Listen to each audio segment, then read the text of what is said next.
ויכל משה. Chers amis, shalom à toutes et à tous.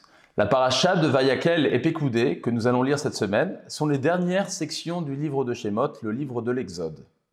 Après les conséquences douloureuses qu'a entraîné la faute du veau d'or, Moshe rassemble le peuple en leur rappelant les lois du Shabbat. Le terme Vayakel d'ailleurs signifie rassembler.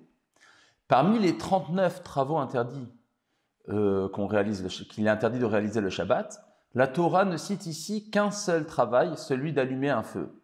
Les 38 autres formes de travaux seront déduites de la juxtaposition établie dans notre paracha du Shabbat avec l'édification du Mishkan, le tabernacle.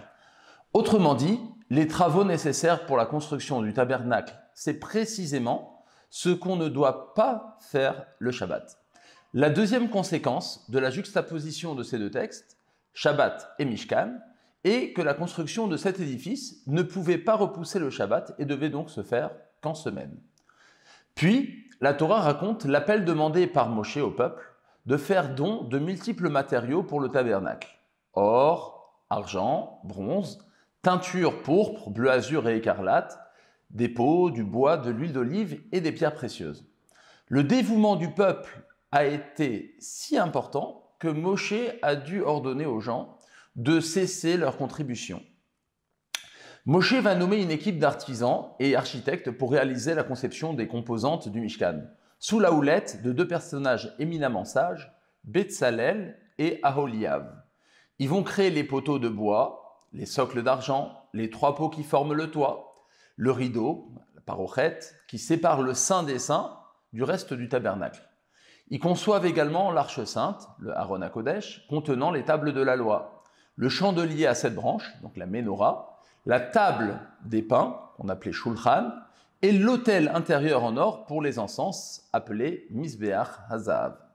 Ils créent enfin l'autel extérieur, Mizbeach HaChitzon, un bassin en argent, les poteaux et les rideaux de filets pour délimiter la cour. Enfin, la paracha de Pekoudé traite de la confection des 8 habits portés par le Kohen Gadol, le grand prêtre.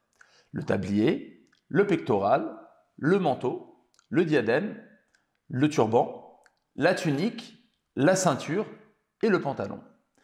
Parashat Vayakel contient un verset décrivant les personnes qui se sont avancées dans la construction du tabernacle. Il est écrit « Chaque homme inspiré par son cœur est venu, et tous ceux motivés par leur esprit ont apporté la part d'Hachem pour le travail de la tente d'assignation, pour tout son travail et pour les vêtements sacrés. » Le Ramban, Nachmanide, note que le Mishkan était une structure impressionnante. Cependant, lorsque Moshe Rabbeinu a rappelé les gens à venir participer à sa construction, il prenait un gros risque. En effet, les gens n'étaient pas tous qualifiés et compétents comme architectes ou formés dans le travail du bâtiment. La plupart de ces personnes ne connaissaient pas la différence qu'il y avait entre un marteau et un tournevis.